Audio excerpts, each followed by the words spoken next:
وفرقان الحميد وقوله الحق. بسم الله الرحمن الرحيم. يا أيها الذين آمنوا توبوا إلى الله توبة نصوحا. صلوات الرحمن. اللهم صل على محمد وآل محمد.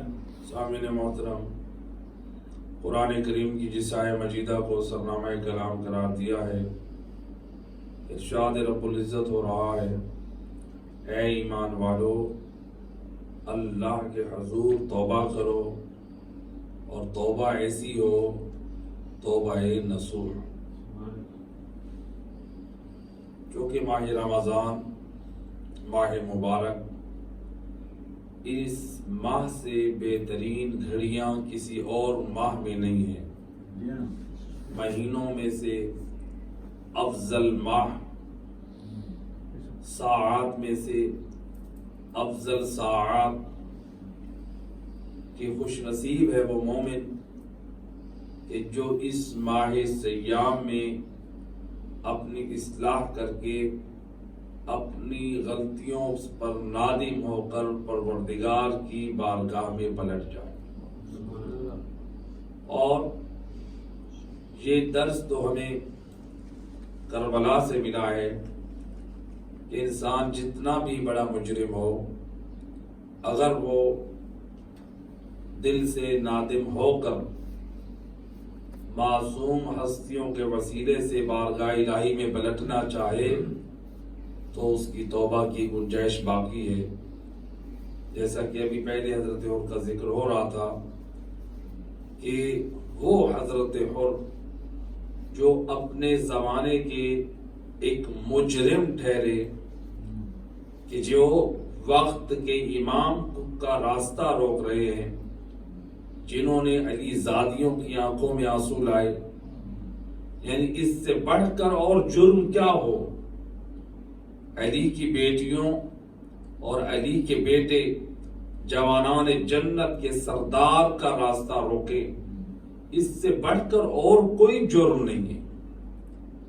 لیکن جب حر کے دل میں نور ہدایت روشن ہوا تو کس قدر میدان کربلا میں یوم عاشور گویا حر کے اس توبہ کے عمل نے سمجھا دیا. میدان کربلا یہ سمجھا رہی ہے، اے ایمان والو، اے کلمہ گو، آ جاؤ حسین کے سفرے پر، حسین تمہاری توبہ کی ضمانت دیتا ہے. حسین کے وسیلے سے توبہ رد نہیں ہوتی ہے. اس لیے روایات میں ملتا ہے کہ جس دعا کے اول و آخر میں محمد و اہل بیت کی ذات پر صلوات بھیجی جائے، اللہ حیا محسوس کرتا ہے اس دعا کو رد کر دے. جب دیکھیں یہ عظمت اہل بیت ہے، یعنی اللہ درود کا یعنی دعا کا پہلا حصہ بھی سنے، آخری حصہ بھی سنے، اور درمیان کی دعا چھوڑ دے. تو یہ اہل بیت کے حق میں مناسب نہیں ہے. یہ کیسے ہو سکتا ہے؟ جو اللہ خود اہل بیت کی مودت کی بات کرے، ان کی محبت کی بات کرے، اور پھر جب اس کی ذات کو اہل بیت کا واسطہ دیا جائے اور وہ رد کر دے، وہ بڑا مہربان ہے. اس لیے روایات میں ملتا ہے کہ سید الرسل کی خدمت میں ایک شخص تھا مدینے میں جس سے کچھ جرائم اور گناہ سرزد ہوئے. اب اس گناہ کی وجہ سے سید الرسل کی خدمت میں نہ جا سکتا تھا کہ میں کیسے ایک مجرم کی حیثیت سے رسول اللہ کا سامنا کروں. لیکن مزاج رسول سے اس قدر واقف تھا. کیا کیا؟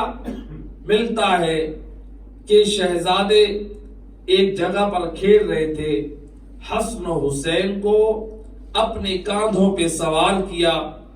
جو دنیا یہ منظر عجیب نگاہوں سے آج دیکھ رہی تھی کہ یہ تو سید الرسل اپنے کاندھوں پہ سوار کرتے تھے، اور آج مدینے کا یہ شخص اپنے کاندھوں پہ سوار کر رہا ہے اور لے کے جا رہا ہے.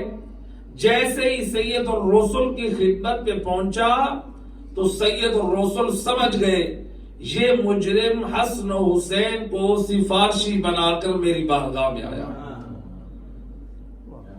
تو سید الرسل نے اتنے بڑا یعنی جو اس قدر جرم تھا جو سید الرسل کا سامنا کرنے کے لیے شرمندگی تھی، لیکن حسن و حسین کا وسیلہ اس قدر کریم یہ وسیلہ ہے، اس قدر عظیم یہ وسیلہ ہے کہ سید الرسل کا سامنا ہوا تو ان شہزادوں کے صدقے میں. حبیب خدا خاتم الانبیاء مصطفیٰ محمد مصطفیٰ بلند تر صلوات.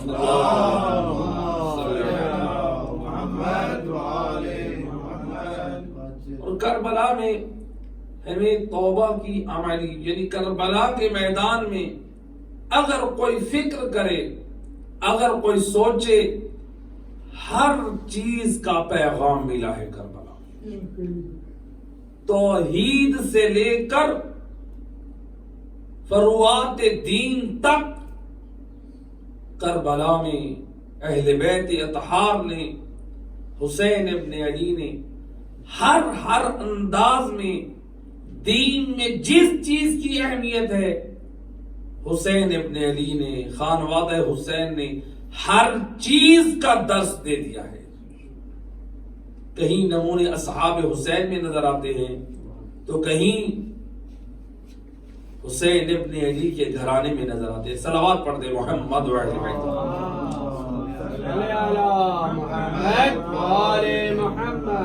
تو لہذا ہمارے دامن میں گناہوں کے علاوہ کچھ نہیں ہے. اللہ کی بارگاہ میں بہترین جو پہنچنے کا وسیلہ ہے وہ ائمہ اہل بیت ہے. اور کتنا خوش نصیب ہے یہ مجالس عزا، یہ ذکر اہل بیت، یہ اہل بیت کے چاہنے والوں کو یہ سعادت اور یہ شرف ملا ہے. اور یہ صدقہ ہے، یہ عنایت ہے کربلا والوں کی کہ اس عنایت کے صدقے میں آج ہم اسلام پر بھی عمل کر سکتے ہیں، آج ہم قرآن پر بھی عمل کر سکتے ہیں، آج ہم تعلیمات اسلام کو بھی جان سکتے ہیں. تو اس لیے غیر اس بات پہ ناز کرتے ہیں کاش ہمارے پاس وہ چیز ہوتی جو حسین ابن علی کے چاہنے والوں کے پاس ہے کہ جو اپنے لیے ان مجالس عزا میں اپنی نسلوں، اپنے بچوں کی بہترین تربیت کرتے ہیں. یعنی غیر اس پہ وہ تمنا کر رہے کہ کاش ہمارے پاس یہ ہوتی. تو ہم تو بلکہ ان کو یہ جواب دیتے ہیں تمہیں تمنا کرنے کی ضرورت نہیں ہے. حب رسول کا تقاضا یہ ہے، رسول نے جب یہ کہا کہ میرے نواز حسین اور حسن سے محبت کی جائے تو محبت حسین تو اصل میں مودت رسول کا حصہ ہے. تو تمہیں کس نے منع کیا ہے کہ نواز رسول کا ذکر نہ کرو؟ کرو تم بھی اپنی محفلوں میں، اپنی مجلسوں میں ذکر حسین ابن علی اور اہل بیت اطہار کرو تم بھی کربلا والوں کے صدقے اپنی نسلوں کی تربیت. ایک صلوات پڑھ دے محمد و اہل بیت.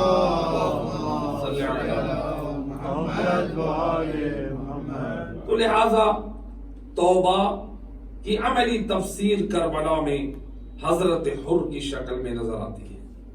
اس قدر یعنی ایک بہت بڑا مجرم ہو لیکن جب حسین کی بارگاہ میں پلٹے، اللہ اکبر، یعنی صبح کے سورج کے نکلتے وقت جو شخص جہنم میں تھا لیکن سورج کے غروب ہوتے وقت وہ اہل جنت میں سے ہو.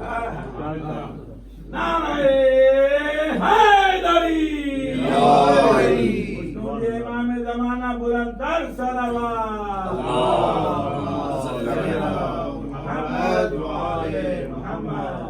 کربلا میں بھی تقدیر بنی ہے اور کوئی بنا سکتا ہے تو کربلا والوں کے ذکر میں اپنی تقدیر بنا سکتا ہے.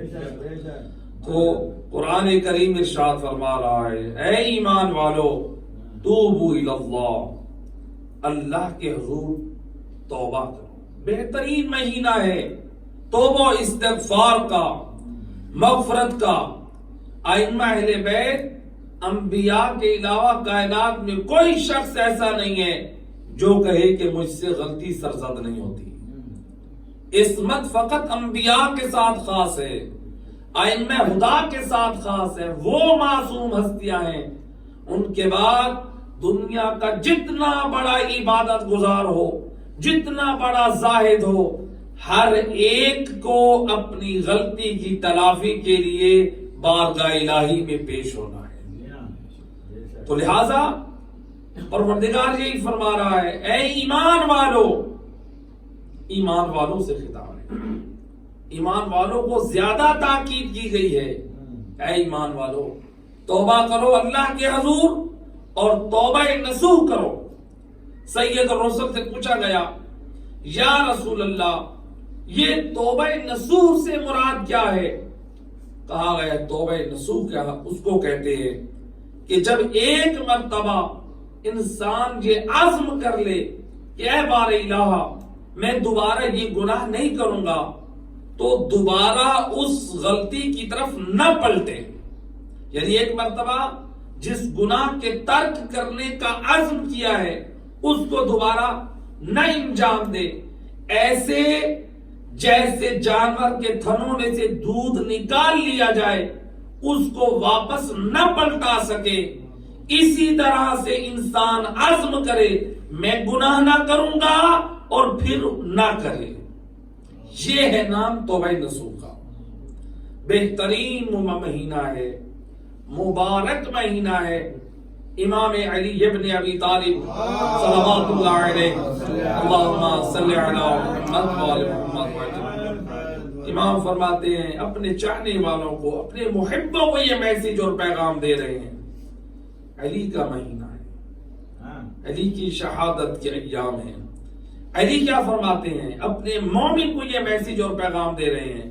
فرماتے ہیں جو توبہ کے 4 ارکان ہیں، یعنی 4 طریقوں سے انسان توبہ کرے. 4 رکن ہیں، یعنی 4 چیزوں پر عمل کریں گے تو گویا علی کی نگاہ میں توبہ مکمل ہوگی. یا علی آپ فرما دیجئے. فرمایا توبہ کا پہلا رکن یہ ہے کہ دل میں ندامت ہو کہ جو میں نے غلطیاں کی ہیں خدا کی بارگاہ میں ان کے اوپر تجھے ندامت ہو، افسوس ہو میں نے خدا کی نافرمانی کی ہے، میں نے خدا کی معصیت کی ہے. دل میں ندامت ہو. ہم اپنے کسی عزیز کے سامنے اگر کسی عزیز سے الجھ جائیں، اگرچہ زبان پر ہمت نہ ہو کسی کو کہنے کی، دل میں ندامت ہوتی ہے کہ میں نے اس کے ساتھ غلط کیا. یہی اپنے رب کی بارگاہ میں بھی انسان کو ندامت اختیار کرنی چاہیے کہ اے بار الہ میں نے تیری نافرمانی کی، میں نے تیرا نقصان نہیں کیا، اپنا نقصان کیا. دوسرا امام فرماتے ہیں توبہ کا دوسرا رکن یہ ہے انسان زبان سے توبہ کرے، یعنی زبان سے استغفار کرے، اپنے گناہوں کی تلافی کرے استغفار کے ذریعے سے. یہ توبہ کا دوسرا رکن ہے. تیسرا کہا بالارکان، اپنے اعضاء و جوارے اپنے عمل سے یہ ظاہر کرے کہ میں تائب ہوا. یعنی جو گناہ کرتا رہا ہے، جو بدعمالیاں انجام دیتا رہا ہے، جو اولیاء الہی کی مخالفت کرتا رہا ہے، اب اس کے برعکس یعنی دین پر عمل کر کے بتا دے کہ اے بار الہ پہلے مجھ سے نافرمانی ہوئی تھی، میں توبہ کرتا ہوں، اب میں ان سب اعمال صالح کو بجا لاتا ہوں. یہ ہے عمل. یعنی اگر داڑھی منڈواتا تھا تو داڑھی رکھے، نماز نہیں پڑھتا تھا نماز ادا کرے، قرآن کی طرف توجہ نہیں تھی تو قرآن کی طرف توجہ کرے، والدین کا احترام نہیں تھا تو اس کی طرف توجہ کرے، یعنی جو عمل ترک کرتا رہا ہے واجب اس کو انجام دے عمل کے ذریعے، یہ ہے اعمال کے ذریعے گویا اس نے توبہ کر لی چونکہ اپنی سابقہ حالت سے پلٹ آیا۔ اور چوتھی جو آخری چیز ہے امام فرماتے ہیں وہ عزم کرے کہ میں اب اپنی اس سابقہ حالت پر نہیں پلٹوں گا۔ یہ تین کام بھی کرنے ہیں۔ چوتھی یہ کہ انسان عزم کرے، کہ پکا ارادہ کرے۔ انسان تو گناہ کرتا رہا، نمازیں چھوڑتا رہا، خدا نخواستہ گانے سنتا رہا اور واجبات کو ترک کرتا رہا، حرام کاموں کو انجام دیتا رہا۔ اب یہ عزم کرے اے بار الہ تیرے اس مقدس مہینے میں تیری بارگاہ میں حاضر ہوا ہوں، اب آئندہ کے لیے نہ کرنے کا میں عزم کرتا ہوں، تو اہل بیت کے صدقے میں میری مغفرت فرما۔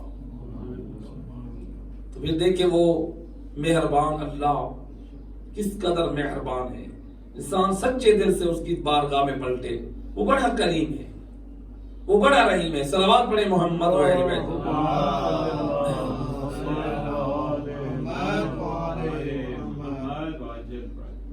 تو لہذا توبہ جو ہے یہ کوئی مستحب عمل نہیں، شرعی نقطہ نظر سے توبہ کوئی مستحب عمل نہیں ہے یا کوئی بہتر عمل نہیں ہے، بلکہ توبہ واجب ہے۔ کتنے واجبات ہیں؟ حج واجب ہے، نماز واجب ہے، روزہ واجب ہے، خمس، زکات، داڑھی کا رکھنا، کتنی چیز واجبات ہیں، کتنی چیزیں۔ اگر واجبات کی ایک فہرست ہم بنائیں، بہت لمبی فہرست بنے گی واجبات کی، تو کیا سب واجبات کا رتبہ برابر ہے؟ فرق ہے، کوئی واجب فوری ہے، کوئی واجب تاخیری ہے، یعنی کسی میں رخصت ہے، وہ دیر سے انجام دیا جائے گا۔ مثلا مثال کے طور پہ انسان واجب آیت سجدہ کی تلاوت سنے یا واجب آیت سجدہ کی تلاوت کرے تو اس کے اوپر سجدہ کیا ہے؟ واجب۔ اب یہ کون سا واجب ہے؟ واجب فوری۔ اگر فوراً اس سجدہ نہیں کیا گناہ گار ہے، یہ واجب فوری ہے۔ اسی طرح سے حج ہے، ایک شخص صاحب استطاعت ہے لیکن گناہگار تب ہے جب آنے والے سال میں بغیر عذر شرعی کے وہ حج کو مؤخر کر دے۔ تو لہذا جب حج کی مثلا درخواستیں جمع کروانی ہوں گی، اس کو مثلا وقت ہے 6 ماہ، تو کیا یہ شخص گناہگار ہے؟ یہ گناہگار نہیں، کیونکہ واجب ہے لیکن اس کے وقت میں وسعت ہے۔ اسی طرح سے ماہ رمضان کے روزے، جب تک ماہ رمضان نہیں آئے گا روزے واجب نہیں۔ تو کتنے اعمال ہیں؟ نماز ہے، نماز کا اپنا ہے وقت ہے، صبح کی نماز کا وقت یعنی محدود ہے، لیکن ظہر اور عصر کی یا مغرب و عشاء کی نماز کا وقت وسیع ہے بنسبت صبح کی۔ تو گویا معلوم ہوا ہر واجب کی اپنی حیثیت ہے۔ اسی طرح توبہ جو ہے اسلام میں واجب ہے لیکن یہ واجب فوری ہے، یہ واجب فوری ہے۔ ہر یعنی جیسے انسان نے گناہ کیا ہے انسان پر واجب ہے کہ فوراً توبہ کرے۔ اس لیے علماء فرماتے ہیں اگر غلطی سرزد ہو جائے، اگر گناہ سرزد ہو جائے، چاہتا ہے کہ وہ زنگ جو اس کے دل پہ چلا ہے اس کا اثر زائل ہو جائے، تو پھر فوراً کوئی ایک عمل صالح انجام دے دے، چاہے وہ مقدار میں کم ہی کیوں نہ ہو، تاکہ اس عمل صالح کی بدولت اس کے دل سے وہ زنگ دھل جائے۔ مثال کے طور پر خدا نخواستہ کسی نے جھوٹ بول لیا، خدا نخواستہ کسی نے نماز چھوڑ دی ہے، کہ کوئی اور فوراً واجب کی طرف جائے، انسان توبہ کی طرف جائے۔ مثلا انسان کیا کرے؟ کوئی گناہ سرزد ہو گیا، جھوٹ ہو گیا، تو کیا کرے؟ انسان اپنی زبان سے اس گناہ کو دھلوانے کے لیے درود شریف پڑھے. اسی طرح کوئی قرآن کی سورت پڑھ لے تاکہ جو نجاست گناہوں کی آلودگی آ رہی ہے اس سے دل پاک ہو جائے. تو واجب توبہ واجب فوری ہے، ایسا نہیں ہے. دیکھیں کس قدر قیمتی جملہ ہے کہ اگر قبروں کو نقش کرے، اگر کھودا جائے تو کتنے ایسے نوجوان موجود ہیں قبر کی آغوش میں جنہوں نے یہ نیت کی تھی کہ ہم کل سے نماز شروع کریں گے، لیکن ان کی کل نہ آئی اور نہ انہوں نے نماز کی ابتدا کی. اور کتنے ایسے افراد قبروں کی آغوش میں چلے گئے جو یہ تمنا رکھتے تھے کہ بس ہم کل اس گناہ کی توبہ کریں گے، ہم توبہ کر لیں گے، لیکن زندگی نے وفا نہ کی، نہ وہ توبہ کر سکے نہ وہ اپنے گناہوں کو بخشوا سکے. تو لہذا توبہ میں تاخیر نہ کیجئے. معلوم نہیں ہے کہ آنے والی گھڑی ہماری زندگی ہے یا نہیں ہے. توبہ واجب ہے. اس ماہ کو اپنے لیے غنیمت سمجھیں. آیا ایک شخص امام جعفر صادق علیہ السلام کے خدمت. امام کی خدمت ہے. جب نہ رسول اللہ، میں اپنے گھر کے بیت الخلاء میں جب جاتا ہوں تو وہاں سے ہمسایوں کی طرف سے میرے کانوں میں طائفہ عورت، گانا گانے والی خواتین کی آواز میرے کانوں میں پڑتی ہے. امام اور اس کے درمیان گفتگو ہوتی رہی. اب جب اس نے ایک دو مرتبہ ایسا کہا، امام سے یہ جاننا چاہتا ہے کہ میرے لیے شرعی حکم کیا ہے. امام علیہ السلام نے اسے اپنی بارگاہ سے نکلنے کے لیے کہا. فرمایا قم فاغتسل وصل ما بدا لک، اٹھ جا غسل توبہ کر اور نماز توبہ ادا کر جتنی تو ادا کر سکتا ہے. یعنی کانوں میں فقط گانے کی آواز پڑی ہے اور وہ بھی بیت الخلاء میں گیا ہے تو امام نے اپنی بارگاہ سے اٹھا دیا. یہاں سے یہ استفادہ ہوتا ہے، امام نے اپنی بارگاہ میں نہیں بٹھایا اس لیے کہ امام یہ پسند نہیں کر رہے تھے کہیں ایسا نہ ہو جو اس نے اتنا بڑا جرم انجام دیا ہے، کہیں ایسا نہ ہو عذاب الہی آئے اس پر اور میں بھی اس کے ساتھ بیٹھا ہوں. امام خبردار کر رہے ہیں، نکال رہے ہیں اپنی بارگاہ سے. تو لہذا توبہ کے لیے امام نے گویا ایک عمل سمجھا دیا کہ اگر کوئی شخص توبہ کرنا چاہتا ہے، خدا کی بارگاہ میں پلٹنا چاہتا ہے تو آغاز کس طرح کرے؟ غسل توبہ کرے، وضو کرے، 2 رکعت نماز مثلا کم سے کم پڑھے، نماز توبہ. اس لیے علماء نے پھر ذکر کیا ہے وہ دعا پڑھے، دعائے توبہ جو صحیفہ سجادیہ میں موجود ہے، یا پھر مناجات امام علی علیہ السلام جو مفاتیح الجنان میں موجود ہے، جو محراب میں علی ابن ابی طالب اپنے رب کی بارگاہ میں بتا رہے ہیں کہ بندے اور رب کے درمیان کیسا رشتہ ہونا چاہیے. امام الموحدین نے بہترین انداز سے اس مناجات میں سمجھایا ہے. تو لہذا توبہ، اب توبہ ہم کیسے کریں؟ بعض اوقات یہ ہوتا ہے ہم یہ کہتے ہیں کہ جی کہ مبارک مہینہ ہے، ہم دعائے کمین میں شرکت کی، شب جمعہ آئی، ہم نے اپنے گناہوں پر نادم ہوئے، ہم نے کہا ہم استغفار کرتے ہیں، ہم توبہ کرتے ہیں. توبہ نام فقط اس بات کا نہیں ہے کہ ہم زبان سے فقط استغفار کر لیں. وہ روایت یاد رکھیں جو بھی ہم نے بیان کی ہے.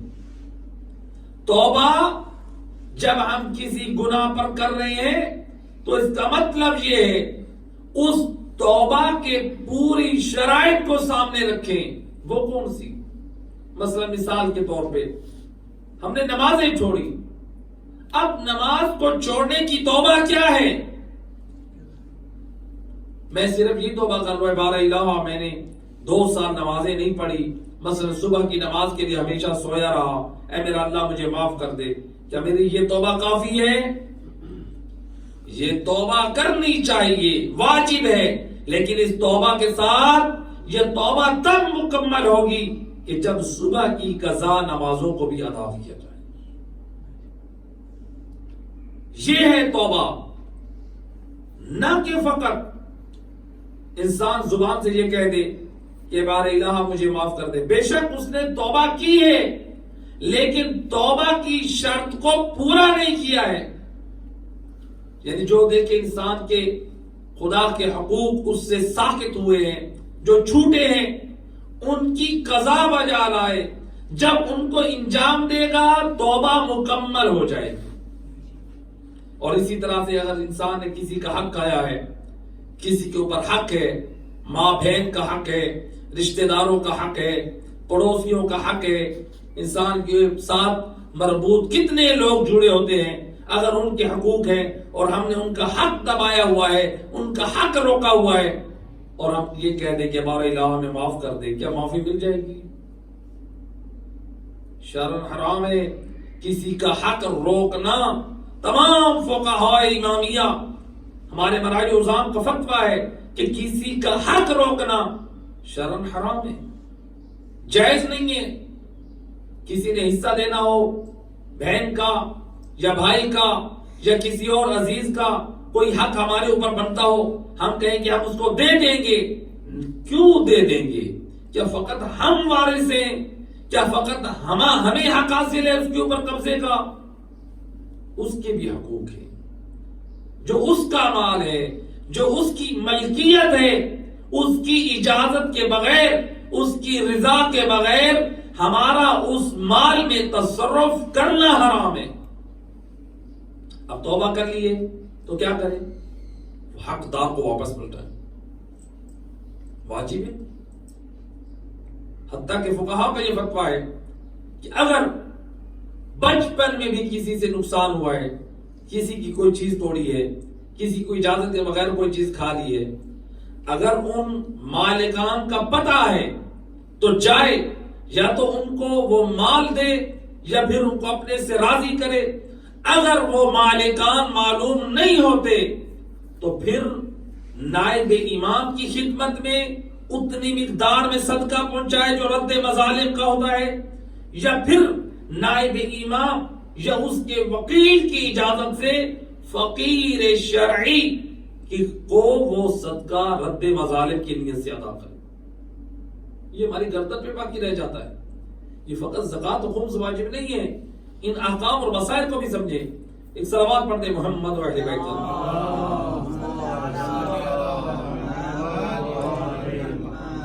توبہ ایسا عمل ہے، پروردگار قرآن میں فرماتا ہے ان اللہ یحب التوابین، اللہ توبہ کرنے والوں سے محبت کرتا ہے.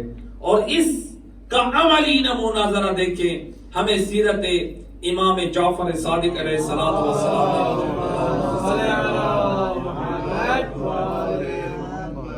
ابو بصیر چھٹے امام کے صحابی کہتے ہیں میں کوفہ شہر میں رہتا تھا اور کوفہ میں میرا ایک پڑوسی تھا جس کے گھر میں ہر وقت بیہودہ لاو لاب کی محفلیں سجی رہتی تھی، گانا اور موسیقی، شراب کی محفلیں گرم ہوتی، اور وہ دنیا کے وہاں کوفہ کے عیاش اور بیہودہ لوگوں کو اپنی محفل میں بلاتا.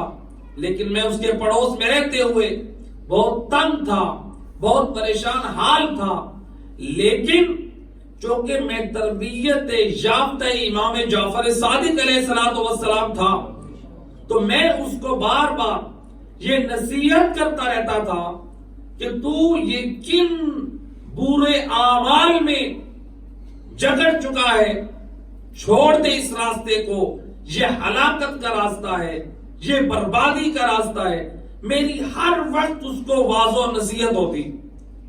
ایک مرتبہ وہ میرا دوست جو کوفہ میں بہت بڑا فقط شرابی نہیں ہے بلکہ اپنے گھر میں شراب کا اڈا بنایا ہوا ہے، فقط ناچ گانے کا شوقین نہیں ہے بلکہ اپنے گھر میں ناچ گانے کا مرکز قرار دیا ہوا ہے، جو لوگوں کو بھی حرام کی طرف، گناہ کی طرف دعوت دے رہا ہے۔ ایک دن میرے پاس آیا، کہا کہ تو اپنے صاحب امام جعفر صادق علیہ السلام امام کی خدمت میں میرا یہ شکوہ پیش کر کہ کسی طرح سے جو مجھے شیطان نے اپنے شکنجے میں پھنسا رکھا ہے، کیا میری نجات کا کوئی راستہ موجود ہے؟ دیکھیے دو چیزیں اثر کر گئی اس کے اوپر، اچھا اور نیک دوست۔ اچھے دوست ہوں گے اور اگر کوئی مس گائیڈ ہو گیا، برائی کی طرف چلا گیا، تو وہی آپ کو گائیڈ کرے گا۔ برے دوستوں سے کبھی توقع نہ رکھیں، وہ برائی کی طرف لے کر جائیں گے۔ ہمیشہ اچھے دوست آپ کو اچھائی کی طرف دعوت دیں گے۔ اس کی نصیحت اثر کرتی رہی، گویا یہ سوچنے پہ مجبور ہو گیا۔ تو ایک اچھا دوست انسان کے پاس ہونا چاہیے، اور دوسرا انسان کے پاس سوچنے کے لیے اب انسان فکر اپنے پاس رکھے۔ جو فکر نہیں کرے گا اپنی نجات کی، اپنی اصلاح کی، وہ کبھی اپنی اصلاح نہیں کر سکتا۔ تو لہذا اس کے اندر یہ فکر پیدا ہوئی۔ یہ کہتے ہیں کہ میں جب گیا مدینہ منورہ میں، امام علیہ الصلوۃ والسلام کی خدمت میں حاضر ہوا، تو امام سے سلام دعا کے بعد خدمت امام میں نے اپنے اس پڑوسی کا ذکر کیا اور اس کے حالات سے امام کو آگاہ کیا کہ کس قدر فسق و فجور، شراب، ناچ گانا اس کے گھر میں ہوتا ہے۔ مولا وہ چاہتا ہے شیطان کے شکنجے سے آزادی مل جائے، اور اس نے آپ کی بارگاہ میں سفارش کی ہے۔ امام علیہ الصلوۃ والسلام فرماتے ہیں، اے ابا بصیر، اس کو جا کر کہنا کہ اگر تو اپنے گزشتہ اعمال سے توبہ کر لے تو میں امام تیری جنت کی ضمانت دیتا ہوں۔ امام فرماتے اگر بشرط یہ ہے کہ تو اپنے گناہوں پر نادم ہو، اپنے گناہوں سے معافی مانگ لے تو میں تیری جنت کی ضمانت دیتا ہوں۔ اور دوسرا امام فرماتے ہیں، اس کو جب جانا تو میری طرف سے سلام پیش کرنا۔ ابو بصیر کہتے ہیں، میں آیا واپس مدینے میں، لوگ مجھے میرے گھر میں ملنے کے لیے آئے، کہ سب لوگ جانتے ہیں کہ فرزند رسول سے مسائل کا حل لے کر آئے ہیں، تو لہذا ان کی زیارت کے لیے لوگ آئے۔ جج مرد مومن جب جانے لگا تو ابو بصیر کہتے ہیں رک جا۔ جب سب چلے گئے، کہا کہ اے فلاں، تیرے مولا نے تیری جنت کی ضمانت دی ہے، کہا ہے اگر اپنے گناہوں سے معافی مانگ لے تیری جنت کی میں ضمانت دیتا ہوں۔ اور امام نے تیری خدمت میں سلام پیش کیا ہے۔ جب ایک مرتبہ سنا تو حیران ہو گیا، کہا تجھے قسم ہے خدا کی، بتا کیا امام جعفر صادق علیہ الصلوۃ والسلام نے اللہم صلی علی میری جنت کی ضمانت کی بات کی ہے اور سلام پیش کیا ہے؟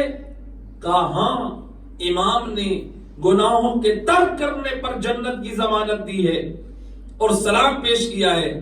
جب اسے اطمینان حاصل ہو گیا، کہا بس کافی ہے۔ ابو بصیر کہتے ہیں، یہ شخص گیا اپنے گھر، کچھ دنوں کے بعد پیغام بھیجا۔ جب میں اس کے گھر گیا، یہ دروازے کے پیچھے کھڑا تھا، دروازہ کھٹکھٹایا، دروازہ کھولا تو یہ پیچھے کھڑا تھا، اندر نہیں آنے دیا۔ کہا اے ابو بصیر، جو میرے پاس مال حرام جمع تھا، میں نے وہ سب حقداروں کو ادا کر دیا۔ اب میرے پاس اتنا بھی نہیں ہے کہ میں اپنے بدن پر 2 کپڑے پہن سکوں، میرا لباس تک نہیں ہے۔ گھر میں نے گویا جو مستحقین تھے، حقدار تھے، ان کو لوٹا دیا۔ ابو بصیر کہتے ہیں میں نے جا کر کچھ لوگوں سے کپڑے، ضرورت کی چیزیں لی اور اس مرد مومن کے گھر میں پہنچائی، اور میں وقتاً فوقتاً اس کے گھر میں آتا جاتا رہتا تھا۔ ایک دن اس نے بلوا بھیجا، میں جب گیا، اس کی وفات سے کچھ دیر پہلے وہ غشی کے عالم میں چلا گیا۔ جب غشی سے افاقہ ہوا، ایک جملہ زبان پر کہا، اے ابو بصیر، میرے امام صادق نے اپنا وعدہ وفا کر دیا ہے۔ جو وعدہ کیا تھا وہ میرے صادق امام نے وعدہ وفا کیا ہے۔ کہا یہ جملہ کہہ کر وہ مرد مومن اس دنیا سے رخصت ہو گیا۔ ابو بصیر کہتے ہیں جب آنے والے سال میں حج بیت اللہ کی زیارت کے لیے گیا، واپس مدینہ منورہ آیا، میں امام کے گھر میں جب داخل ہوا تو میرا ایک قدم امام کے صحن میں ہے، دوسرا امام کے کمرے میں ہے، امام حجرے میں بیٹھے ہیں۔ امام نے فرمایا اے ابو بصیر، تیرے اس پڑوسی دوست سے جو ہم نے وعدہ کیا تھا وہ ہم نے پورا کر لیا۔ ایک صلوات پڑھ دے محمد تو گویا چھٹے امام نے یہ میسج اور پیغام دے دیا، اگر کوئی سچے دل سے نادم و پشیمان ہو، بارگاہ الہی میں پلٹے تو اس کی جنت کی ضمانت ہم دیتے ہیں، اس کی جنت کی ضمانت ہم دیتے ہیں۔ ہم اپنے گناہوں کی بخشش کے لیے 2 جملے مصائب کے، کربلا والوں نے دین کو بچانے کے لیے کس قدر قربانیاں دی ہیں۔ جہاں حسین نے اپنی قربانی دی، اپنے بچوں کی قربانیاں دی، وہاں کربلا میں حسین کی بچیوں نے بھی قربانیاں دی۔ کیسی قربانیاں دی ہیں؟ عزادارو، انسان جتنا بھی مجبور ہو، انسان جس قدر بھی بے کس ہو، لیکن انسان یہ سوچتا ہے جو کچھ بھی ہو جائے میری پردادار بیویوں کے پردے سلامت رہے۔ لیکن جب عصر عاشور آئی، روایت کہتی ہے حسین کی بیٹی حضرت فاطمہ کبریٰ فرماتی ہے جب قیام حسینی کی طرف اشکیا بڑھے، میں خیمے سے کھڑی دیکھ رہی تھی کہ ایک شکی آگے بڑھ رہا ہے۔ میں نے دیکھا یہ لعین میری طرف ارادہ رکھتا ہے۔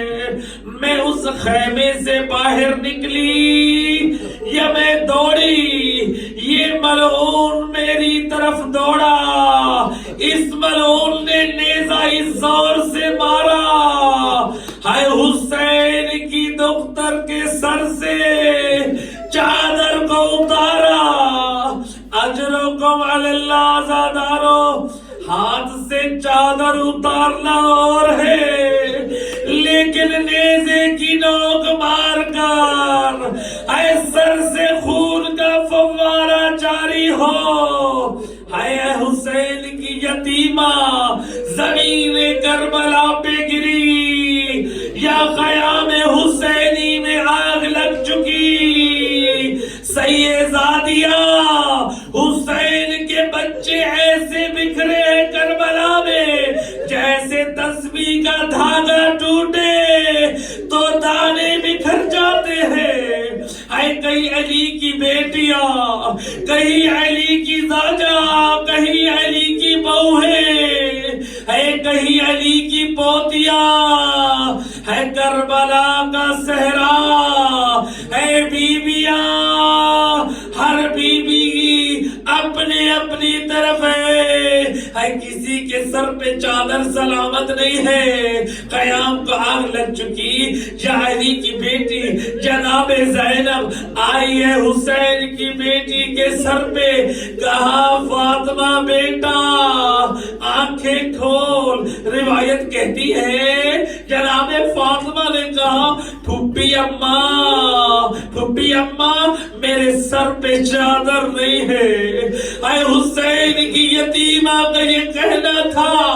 یا علی کی بیٹی نے جواب دیا یا بنتی، اور میری بیٹی آنکھیں کھول، امتوں کے مثلوں کے دیکھ تیری